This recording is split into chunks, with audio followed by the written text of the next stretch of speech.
Многие, думаю, согласятся, что текстильный или велюровый салон более практичны. Зимой не отмерзает пятая точка, а летом ты не прилипаешь, если любишь ездить в шортах или в юбке. Что велюровый, что текстильный салон, в принципе, легко очистить. Иногда достаточно только попылесосить, а в идеале взбить пену, спецсредство, смыть ее, и салон выглядит как новый. Но все же кожаный салон добавляет машине некой изысканности и солидности, я бы даже сказал. Но только тогда, когда салон опрятный и чистый. Вопросов о том, как правильно прочистить кожаный салон, намного больше. Кожа не любит лишнюю влагу, от этого она растягивается, а если кожу пересушить, то в некоторых местах она может стать грубой и даже потрескаться. И здесь больше тонкостей и нюансов.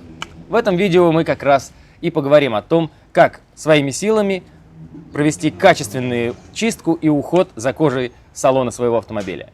А для тех, кто меня не знает, меня зовут Сергей Перетягин. Если это видео для вас будет интересным и познавательным, не стесняйтесь поставить ему лайк, а также я буду рад новым подписчикам. Для этого внизу под видео есть кнопка подписаться. Шмякните на нее со всей силы. И давайте приступим к очистке салона. Проводить чистку мы будем в 3 этапа. Это сухая чистка, влажностный уход и нанесение защитного кондиционера. Почти точно так же, как когда я прочищал моторный отсек. Если кто не видел, я оставлю ссылочку на это видео в описании. Кому интересно, посмотрите. Для сухой чистки мне поможет пылесос и вот такие обычные кисточки. Для самых труднодоступных мест я буду использовать зубную щетку. Для суперочистки салона своего автомобиля я буду использовать немного химии.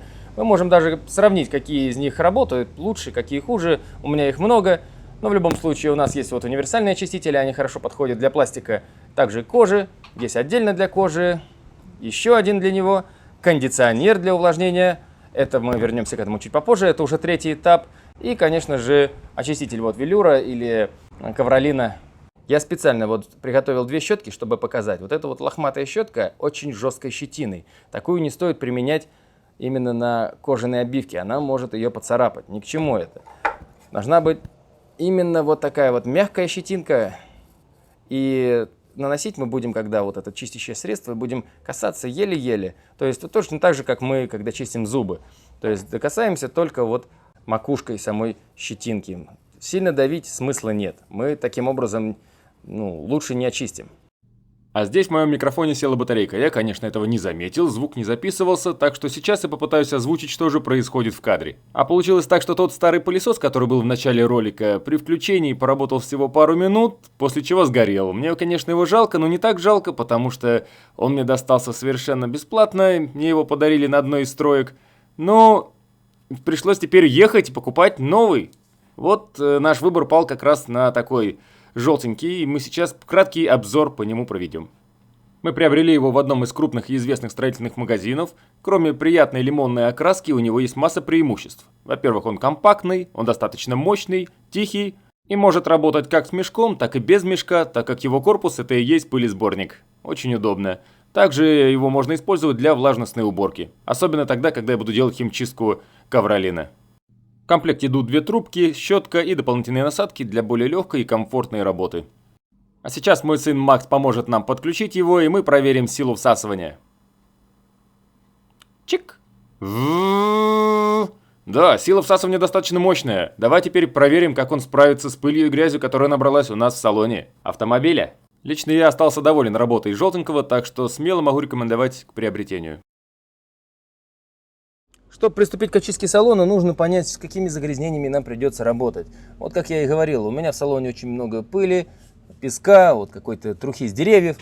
И также сама кожа, конечно, загрязнилась. Вот здесь очень фактурные сиденья, много швов, и в них, к сожалению, вот забиваются вот и песок, и какая-то грязь. Какая-то грязь уже въелась в саму кожу, вот, и строчка не очень-то чистая. Для того, чтобы первым этапом провести полную вакуумную очистку салона, нужно вынуть все коврики, потому что мы будем пылесосить и сам ковролин. Ведь глупо, наверное, было бы пропылесосить только кожу и сразу переходить к ее очистке. Ведь когда мы в следующий раз будем пылесосить ковролин, а мы ведь не оставим его таким грязным, то вся пыль, которая находится на нем, она неминуемо поднимется и снова сядет на кожу. Поэтому перед тем, как начать влажностную очистку кожи и всего пластика, нужно полностью провести сухую очистку и сделать этого как можно качественнее. Больше всего всегда страдает именно сиденье водителя. И даже если ее протирать салфеткой или тряпочкой, то неминуемо все равно вся эта пыль забивается вот в эти вот канавки, вот в эту строчку. Конечно, мы уделим внимание всему салону, в том числе и педалям. Смотрите, под педалью газа как много пыли, грязи и песка. Под педалью тормоза чуть поменьше. Следственно, могу предположить, что я не так сильно и торможу.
Посмотрите, как стало. Отлично. И всего лишь только попылесосили.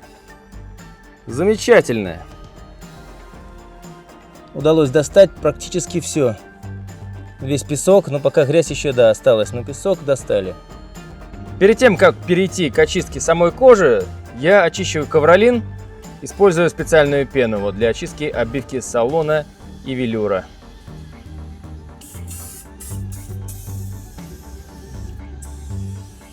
Потому что сама пена, когда летит, она разбрызгивается по всему салону, в том числе попадает и на пластик, и на кожу, а мы точно не хотим, чтобы здесь были какие-то понятные разводы, потому что никогда не используйте для очистки кожи какие-нибудь другие, там, некоторые делают, я знаю, ферри разводят там в какой-то пропорции 1 к 1, не стоит так делать. Для кожи есть специальные средства, не стоит никаким, хотя я знаю, хозяйственное мыло хорошо, конечно, оттирает, оно оттирает и пластик, и кожу, и в принципе, кожзаменитель хорошо, но выветрить этот запах хозяйственного мыла крайне проблематично. Поэтому, наверное, ни к чему так делать. Тем более, само мыло, когда его разводишь, оно забивает вот эту перфорацию, и в любом случае остаются такие белесые пятна. Наверное, не каждому понравится такое. Поэтому лучше всего использовать специальные средства. Если вам нужно очистить обивку, берите очиститель обивки. Если кожу, очиститель кожи. Не стоит экспериментировать.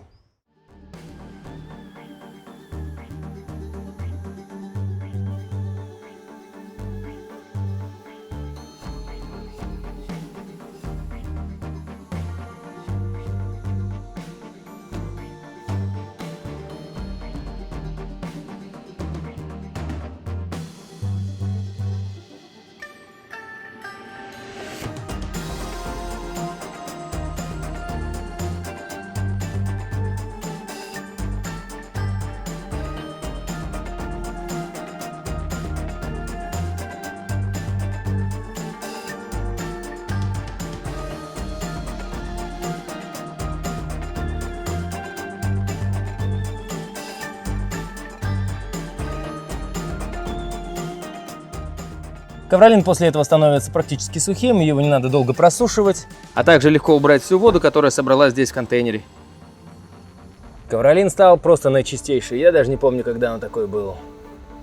Отлично. Теперь наконец-то можем приступать к очистке кожаного салона. Для очистки кожи у меня есть 3 средства. В принципе, не могу сказать, что какое-то лучше, какое-то хуже. Просто они все доступные, и мне нравится, какой результат я получаю. Поэтому, в принципе, можно даже сравнить. Я вот тут приготовил. На водительском сиденье известно, что оно самое грязное. Можно вот так вот раскинуть. Первый будет у нас Лератон, дальше Грасс и Займл. А вот эту часть мы вообще оставим нечищенной. Просто для сравнения, кто как справится. Нанесли и начинаем мягкой щеточкой растирать.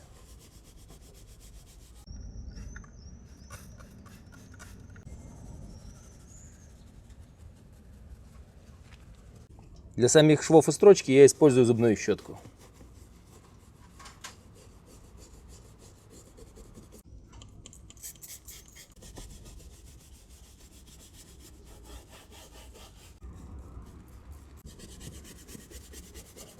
После того, как мы нанесли чистящее средство влажной салфеткой, его собираем. Вместе с тем собираем всю грязь.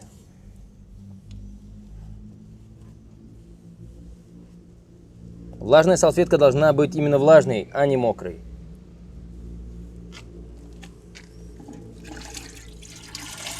Вау! Только посмотрите на это!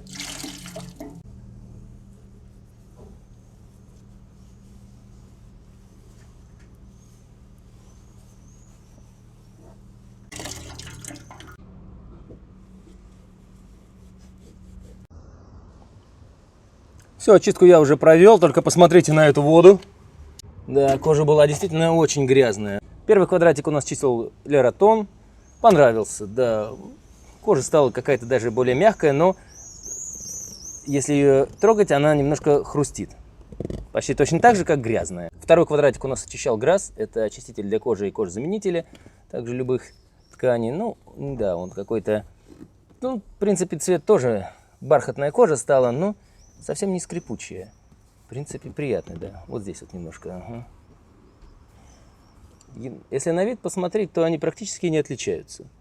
Третий квадратик у нас был Займол для кожи. Ну, тоже отлично справился со своей работой. Вот здесь даже были очень серьезные загрязнения. Вот он их отмыл. Молодец. Вот если для сравнения. Вот кожа грязная. Вот такая вот она чистенькая. Вот кожа грязная. Все поры забиты. Вот такая вот она чистенькая. Ну и квадратик, где мы ничего не делали. Давайте уберем наклейки, посмотрим, насколько разница. Теперь можем присмотреться внимательно. Вот она, эта разделительная полоса, где был скотч. Вот этот глянец остался. Также вот квадратики, которые мы вообще не чистили. То есть вот так вот кожа выглядела. Глянцевая, теперь стала матовая. Конечно, это кресло я так не оставлю. Сейчас пройдусь еще разочек. И, в принципе, советую, если у вас очень сильные загрязнения, проходитесь дважды. То есть прошлись щеточкой, вытерли, высохло, прошлись еще раз. Эффект будет поразительный. А что касается насчет чистящих средств, здесь я не скажу, какой лучше, какой хуже. Мне кажется, они все хорошо справились со своей работой. Ну а вы можете написать в комментарии, какой больше нравится вам. Очистку кожи всегда начинайте сверху. Начинайте прямо с самого подголовника, его лучше снять для очистки. Дальше саму спинку и потом сидушку. Если мы начнем с сидушки, то, конечно, мы потом будем очищать спинку, и с нее забрызгается все опять на сидушку. Ну, то есть будет двойная работа. Подголовник намного легче чистить, когда он снят.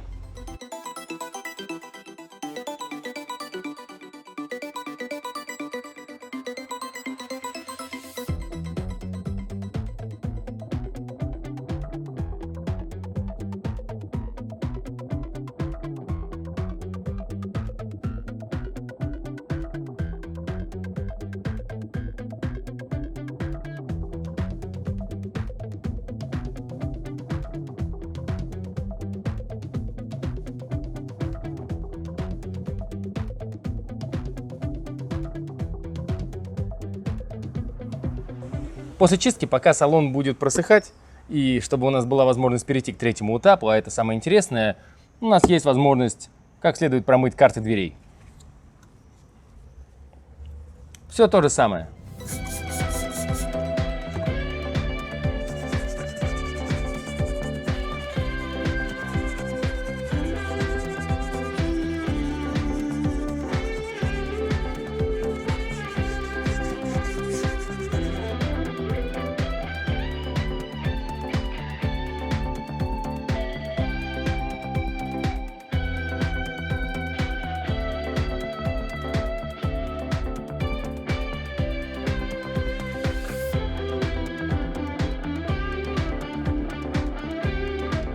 Принцип тот же самый, только мы не хотим вообще разбрызгать, получается, по всей приборной панели, хотя мы ее тоже промоем, и точно не хотим ляпать на лобовое стекло.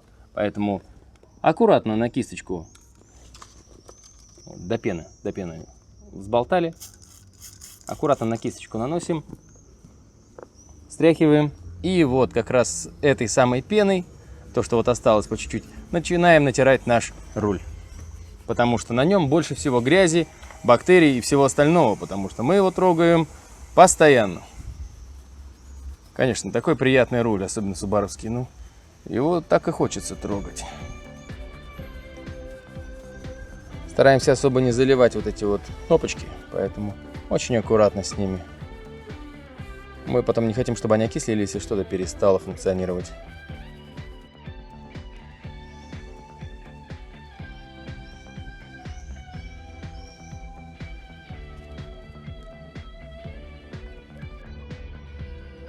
Салон уже выглядит просто потрясающе, он практически как новый. Но это еще не все. После того, как мы провели супер очистку, кожа сейчас немножко пересохла.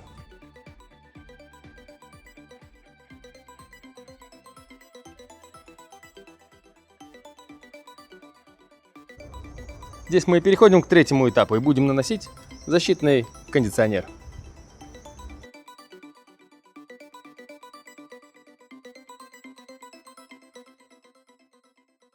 Итак, мы проделали большую работу, но надо еще закрепить результат. Крем-кондиционер для кожи обязателен, потому что после любого чистящего средства, даже если оно самое щадящее, кожа перестает.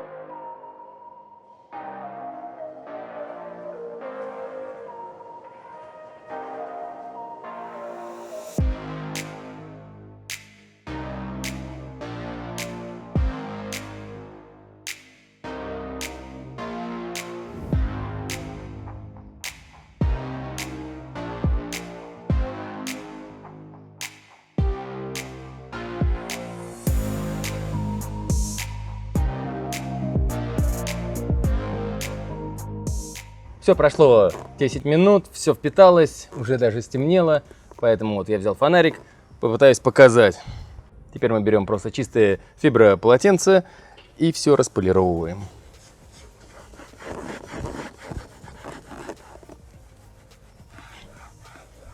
Кожа приобрела такой матовый оттенок. Такой, знаете, как вот бывает, когда только-только с салона автомобиля. И она уже даже как будто не черная, а вот такая вот темная, темно-серая. Всего 1,5 часа работы и вот такой вот потрясающий результат своими руками. Я бы даже не назвал это работой. Это приятное времяпрепровождение, когда мы уделяем время общению с автомобилем. Надеюсь, теперь благодаря этому видео вы знаете, как своими руками полностью провести химчистку своего салона и, в частности, какое внимание нужно уделять для чистки кожи. Ну, а с вами был я, Сергей Перетягин. До новых встреч в эфире. Пока. И я.